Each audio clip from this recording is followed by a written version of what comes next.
Hey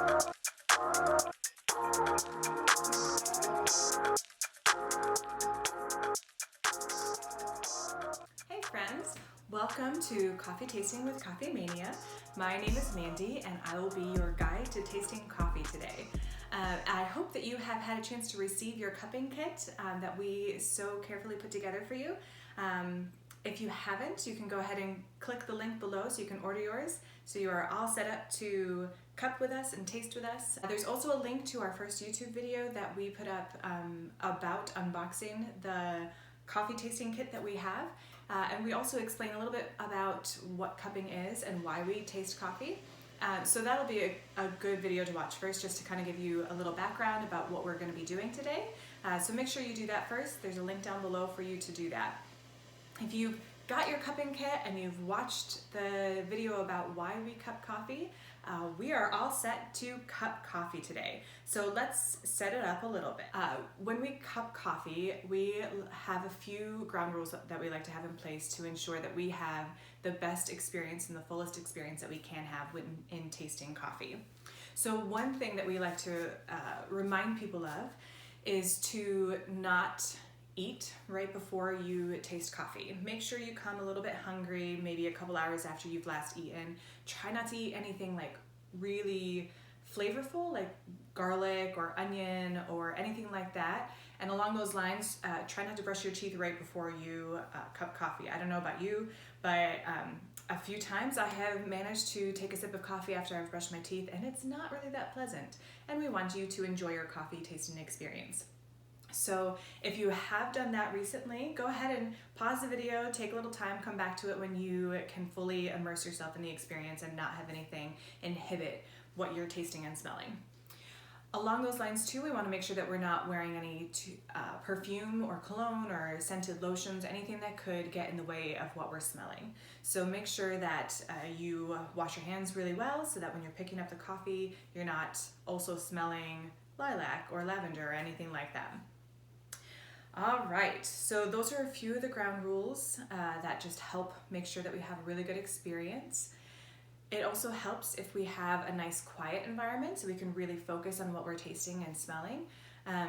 So try to just enjoy the experience, settle in, enjoy the ritual of tasting coffee. I'm so glad that you're able to do this from the comfort of your own home without having to leave. So hopefully this is going to be a really good experience for you, and we'll have many more of these tastings to come. So in your kit, you should have received your 2 cupping bowls, your coffee samples, a flavor wheel that will help explain or give word to what you're tasting and smelling. You've got a tasting sheet and a cupping spoon. There's also a little postcard in there that will give you some explanation about what the terms that we use mean. So make sure to refer to that as you're going along. If you're confused about any section, I'll explain it as we go too, but that will help just be able to refer back to that when you need to. So you'll also want to have a couple other things handy that you can find right in your kitchen. So we like to have a rinse cup for our spoons. When we're rinsing off our spoon in between coffees, we want to make sure we're not cross-contaminating the coffees. So we're going to rinse every time we dip the spoon into one cup. We're going to rinse it before we dip it into the next cup. So make sure you have some rinse water. You can use anything you have, a mug or a jar, anything that you have will work great for that. You'll also want a second spoon for when we skim off the coffee, and it doesn't have to be anything fancy. It can just be like a soup spoon, or any teaspoon that you have in your house really will work for that. And then one more bowl or mug or anything like that we will scoop the grounds into when we get to that part. So once you have that all set up, you'll also want to make sure you have your water ready to boil. So after we've taken our time in smelling the coffee, we're going to boil the water and let it sit for about 30 seconds before we brew the coffee. So you don't have to start boiling it yet unless it takes a long time, then you might want to. But you can boil it whenever you're ready to start brewing the coffee. And because you're doing this at home, you can take your time, you can pause the video, go boil your coffee, or your water, not your coffee, and come back to it when you're ready to go. All right, let's get started. So On this flavor, this tasting sheet, we have a few different sections. You're gonna wanna go ahead and label your samples 1 and 2 so that we make sure we're writing down in the correct spot for each coffee so that we're not mixing it up. The top part, the first thing we're gonna do is we're going to smell the coffee while it's dry. So at this point, you should have your coffees inside the cupping bowls. So I've got mine already set to go. At this point, you can pick your coffee up and smell it as you're going. I always recommend going back and forth. Start with number 1. I put them in a specific order for a reason. So it's easier to start with number 1. So go back and forth between the coffees and write down whatever words come to mind. It doesn't even have to be anything on the flavor wheel, but that does help if you're stuck. But it can be anything, any experience that you've ever had. I know sometimes I can smell a coffee and think it smells like my grandmother's kitchen, but you might not smell it that way. It might smell like something different. It could smell like baked cookies to you, which sound very similar, but it doesn't really matter how you describe it as long as you understand what you're talking about. There isn't really any right or wrong answer. Everybody has different life experiences and things that we've smelled and things that we've tasted.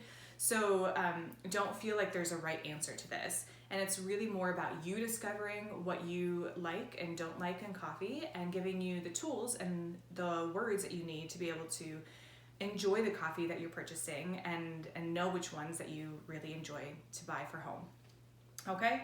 So the first section, like I said, is just the fragrance. So we're gonna go ahead and pick it up.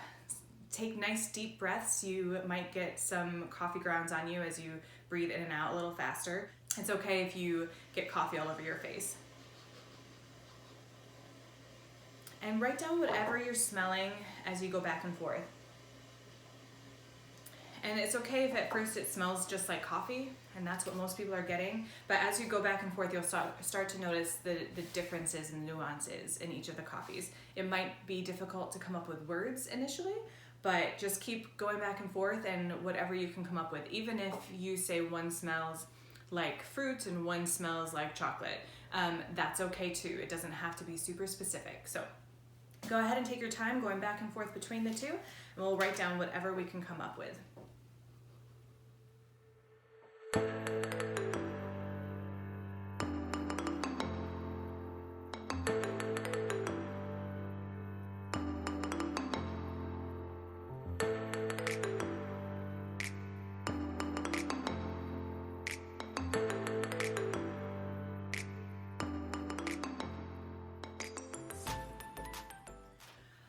Once you've gone back and forth between the two for a little while and you've come up with all the words that you can think of to describe the dry fragrance of these, go ahead and start your water boiling and we'll come back and brew this coffee.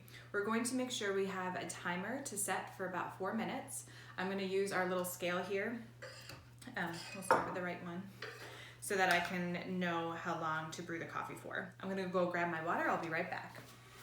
All right, once you have your water boiled, you're going to want to wait about 30 seconds off the boil. Typically we're going to brew coffee at around 200 degrees, 195 to 205, which we found is about what the water temperature is if you've let the water boil and then sit for 30 seconds. Once you have your water ready, we are going to brew the coffee. Now the coffee bowl holds up to 150 milliliters of water. And so it's going to be the exact amount of water that we need to brew the 10 grams of coffee that you have in this. So don't worry about measuring again, you don't need a scale. We're just gonna brew the coffee and fill it all the way just to the top of the rim of the cup. Now, make sure that you have your cups set exactly where you want them to be because we're not going to move them once we start brewing the coffee. We want to let the grounds settle and for them to just kind of rest where they are. So we're not gonna pick up the coffees anymore. We don't wanna be sliding it around the table and disturbing the grounds. So make sure my coffees are gonna be like right at the edge. We also wanna make sure if you have them set that you can easily bend over and smell the coffee. Otherwise, if they're too far away and you have to move them, again, we're gonna be disturbing the grounds, okay? All right, let's brew some coffee.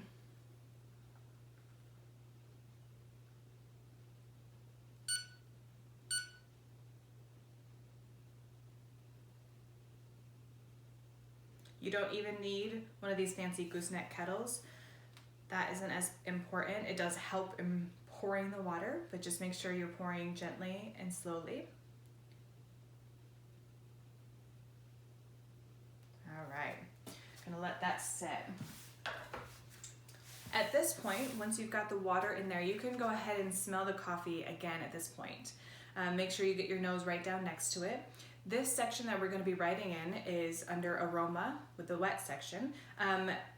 It's before the break. So anything that you're smelling now, you can write under before break in this section.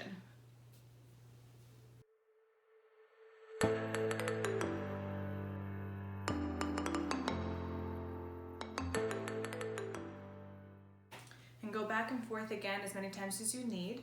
And we'll just let it sit for about 4 minutes. Let it do its thing. Brew it nice and evenly. And then we will break the coffee, which I'll explain in a second.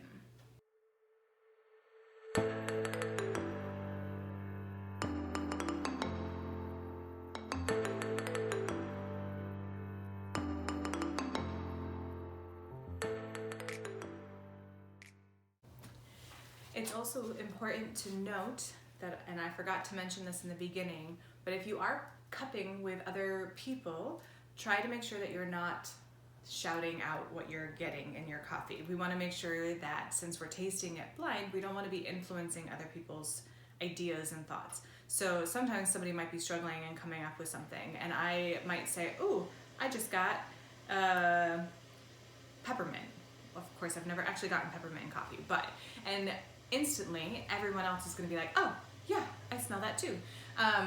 So make sure that we're not actually putting thoughts in other people's heads and influencing what they're smelling and thinking. So we're going to keep all of our thoughts to ourselves and just write it down, no cheating, and then we can discuss it at the end and see how similar or dissimilar we found the coffee.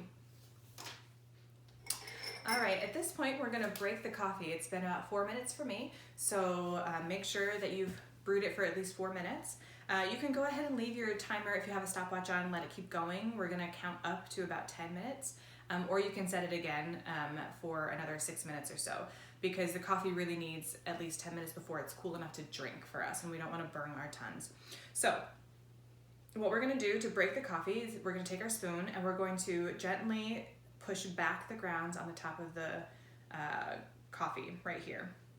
You don't want to be digging in and scooping or stirring in a crazy manner. You just want to kind of gently scoop the coffee back in a gentle motion just a few times, just to kind of like push the grounds back and get them to settle down to the bottom of the cup. We're also going to be putting our nose right down next to it so that we can make sure that we're getting all of the aromas that the coffee has to offer, anything that has been trapped by the grounds on top.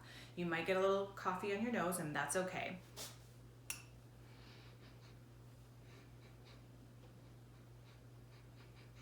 And again, make sure that you are rinsing your rinsing your spoon in the rinse water in between so we're not cross-contaminating.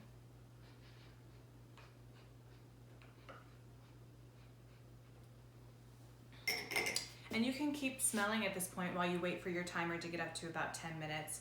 Just keep going back and forth between the two, see if there's anything else that you can get out of it. Otherwise, you can just kind of wait and enjoy the moment too.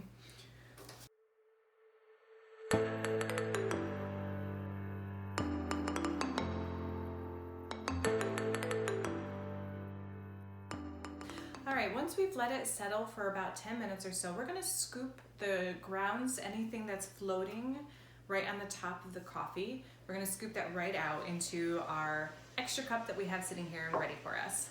So what we're gonna do to do that, we wanna make sure again that we're not scooping down into the coffee because we don't want to disturb any grounds that have settled. We're just going to take our 2 spoons, we're gonna place them back to back, start on the edge away from you on the top of the coffee, and just gently scoop the coffee on the top, kind of skim the top of the coffee. You're gonna separate your spoons as you go around the cup and bring them back together to kind of capture all of those grounds and dump them in your dump cup. And dump them in the extra cup there. All right, it doesn't have to be perfect. It might take a couple rounds, and that's okay. Again, rinse off in between.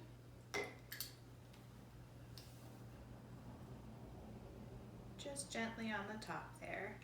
If you have a few random bits of coffee floating a little bit, they'll probably continue to settle. It's not going to be that big of a deal. You might eat a little coffee, and that's okay too. It's part of the experience. All right. One more little scoop and we should be good to go.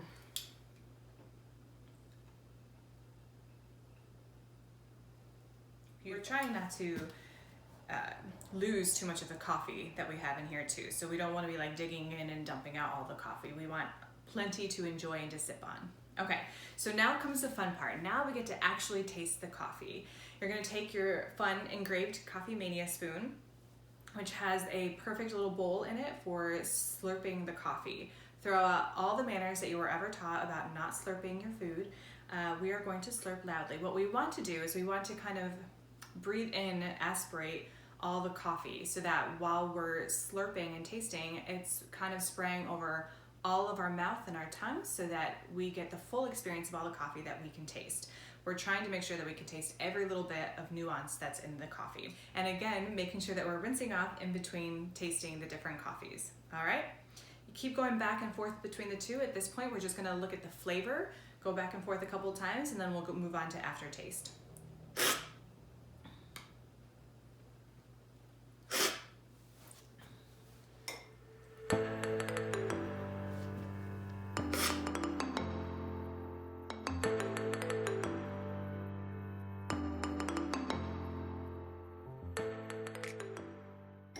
And it's okay if you choke on it a little bit. I hope that you're not choking, but at some point I always choke a little bit because I get too excited and I breathe in too fast and I cough a little bit because of that. So don't die, but if you do choke a little bit on the coffee, that is perfectly normal and very acceptable to happen during a coffee tasting. So go ahead and write down anything that you're tasting in this. Again, use a flavor wheel. It can be anything that you can think of in your mind. I know one time I got molasses steamed pudding from something, but if nobody's had molasses steamed pudding, that might not be something that they think of to write down that something tastes like. And so it's really just based on your own experience and what you've actually eaten and tasted in your life. So write down whatever you're tasting there, and then go back and forth between them again, and this time focus on the aftertaste. The aftertaste really is more, it's the taste that lingers the longest in your mouth, and it can also just be a description. Is it a longer aftertaste or is it a shorter aftertaste? Is it pleasant or is it unpleasant? It can be any variety of things. It doesn't have to be anything specific necessarily. It can be the same flavors that you already got as you were tasting it initially. It can just be one stands out longer than the others. Again, no wrong answers, so whatever you're tasting. And as you're going back and forth and writing down whatever aftertaste you're getting, also think about the acidity. The acidity really refers more to, does it make your mouth pucker? So when you bite into a lemon, your side of your cheek and your mouth kind of puckers because of that acidity in the lemon. Does the coffee make your mouth pucker a little bit? If that's what happens, then that would be a higher acidity, and you can go ahead and circle the high. I left it simple, so it's like a low, medium, or high acidity, so that you don't have to come up with an exact answer or anything. And again, sometimes I get a different answer than other people. Sometimes I think it has a higher acidity and somebody else might think it's a lower. It really depends on your sensitivity to the coffee and what you're tasting yourself. And then also for the body, this is really just the mouthfeel of the coffee. So does the coffee feel heavier in your mouth? Is it more like a heavy cream feel in your mouth? Or maybe it's a little bit more tea-like or watery-like, and it has a lower, a lighter mouthfeel, a lighter body. Again, whatever works for you, you can just circle somewhere low, medium, or high, or somewhere in between those. It can be low to medium. No wrong answers here, whatever works for you. Oftentimes, those are some of the most difficult things for people to really grasp, to actually put words to. So don't feel bad if you're like, I don't know what it is. That part was, for me, was one of the hardest parts to start to really understand and put words to. So that's what we're doing. Just keep going back and forth. Notice how the coffee changes as it cools. It's going to start tasting a little bit different. Sometimes it gets even better as it cools, and sometimes it gets a little worse. And that's okay too. So just keep tasting back and forth, rinsing off in between, and enjoying your coffee.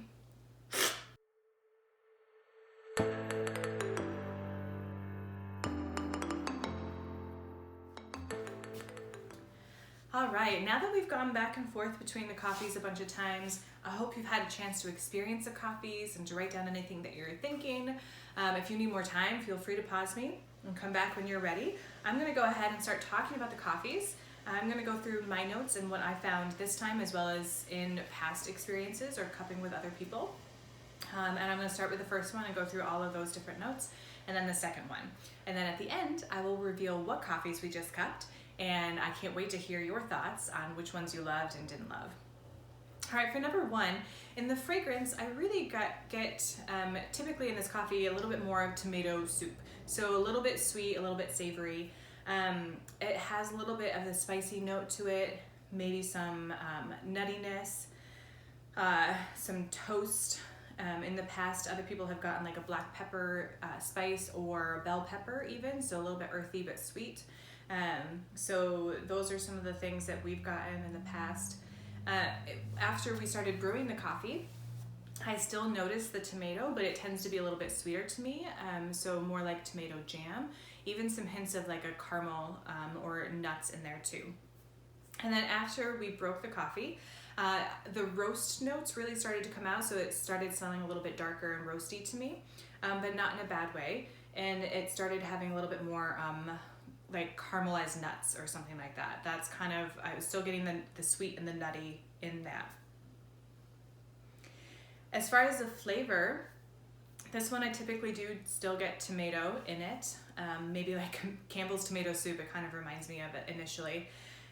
Some nutty notes, more specifically walnut is usually what I get. And I notice that it's a bit drying in my mouth too, which is a quality that walnuts have.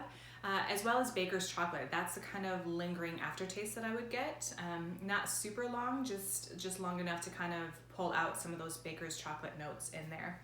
As well as some like black tea and grapefruit notes. So it still had a little bit of citrus, but like not very much, just enough to kind of brighten it up a little bit. The acidity I found was pretty middle of the road. I don't find it super high, but it's definitely not on the low end.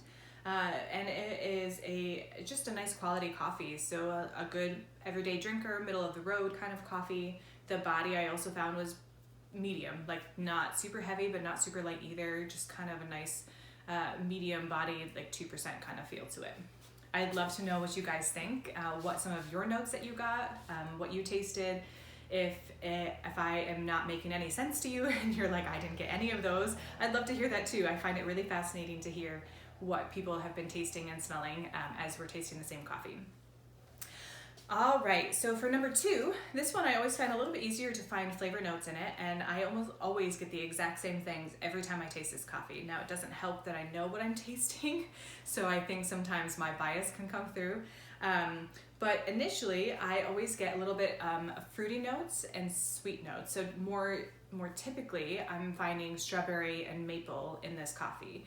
And for some reason, I always get just hints of nuttiness, enough to make me think of a PB&J. Like it just has this peanut butter and jelly quality to it in my mind. You can think I'm crazy too, that's okay. Other people have told me that. I also get a little bit of cocoa powder in it too. So not super overpowering sweet chocolate, just a little bit of like a dry chocolate kind of smell to it. And when we brewed the coffee, I still was smelling that, maybe a little bit more blueberry pancake or blueberry Danish, so like a sweet pastry almost with the fruity notes. And then I started to get a little bit of milk chocolate in that too. After we broke it, I started to get some strawberry jam again. This coffee tends to be very consistent for me from beginning to end. I smell it in the dry and then in the wet and start to taste it also. So it hasn't really changed that much. The one thing that I do start to notice more after I break the coffee is some more floral notes though. Which I also taste. So when I taste number two, I start to get a little bit more berry in it still, but I start to get like a hibiscus tea. So that's where some of the floral is coming through. I still taste some grains, so it still has that PB&J quality to it for me, and definitely very berry and sweet. So typically maple or caramel, somewhere in that range is usually where I'm finding. And some strawberry or blueberry notes depending on my day and what I'm thinking about. The aftertaste was kind of short and sweet. It didn't linger super long. but it was pleasant and really nice and a bit of a lemon finish. The acidity I definitely found to be higher than number one.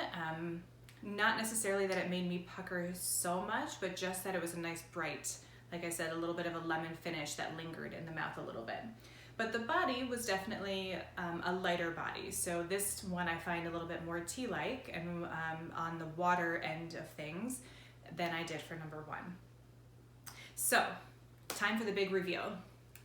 Number one is our house roast, medium roast Colombian. So this is our everyday drinker. This is what we serve at all of our stores as our everyday coffee.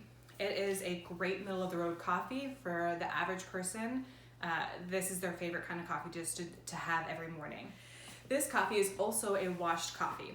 So for those of you who don't know, coffee beans are actually the seed of a coffee cherry. And so to get the seed out of the cherry, we have to harvest the coffee cherry. So for a washed coffee, what they do is they harvest the cherry and they strip the cherry off of the seeds and then wash it to make sure all of that mucilage and everything else is off to get a nice clean bean or seed, as it were. And that seed lays out in the sun or in a dryer and dries completely to about 10% moisture content-ish, 10 to 12%. And so that's what we do, that's what we mean when we talk about a washed coffee. It means that the coffee bean itself was washed and made sure that there is no lingering fruit or anything like that on it. And that kind of coffee, that kind of processing typically results in a cleaner coffee. It results in a coffee that you taste what it only is inherent in the bean itself and not necessarily anything external to that. That is the most common way to process coffee, so most coffee is a washed coffee. The second coffee though, however, is our Ethiopian Gara, and it is a light roast. We also offer it in a darker roast. This Ethiopian is actually a natural coffee, and so instead of stripping the cherry off the bean and drying it that way, they actually dry the cherries themselves with the seed still inside it. And then after everything has been dried, then they take the cherry off. And so when that happens, the bean, the coffee bean, gets more of the fruit flavor kind of imparted to the bean itself. And so on natural coffees, you will find tend to be more fruit forward, which is probably why you were getting some fruit notes in that, I'm assuming anyway. So natural coffees tend to be more fruit forward and a little bit higher in acidity oftentimes as well. They are not as easy to get consistent, and so they're not known as the gold standard in the coffee industry necessarily, but they are a very interesting coffee, and I always enjoy them on the cupping table because they are fun and there's a lot that you can get out of them, and it's actually easier for me to find the different notes in the natural coffees. But they are very divisive. Like I said earlier, people either love or hate natural coffees. I love them on the cupping table because, like I said, they're interesting, but I wouldn't naturally drink them every day for my morning cup of coffee. I find that they are a little bit too fruit forward. However, they are great at blending in coffees. So we actually blend our light Ethiopian Gara, this coffee, in our espresso blend, and it just adds a little bit of that fruity note to the delicious espresso that we have, which, by the way, is excellent as a normal drip coffee, whether you're using a coffee machine or a French press or a pour over.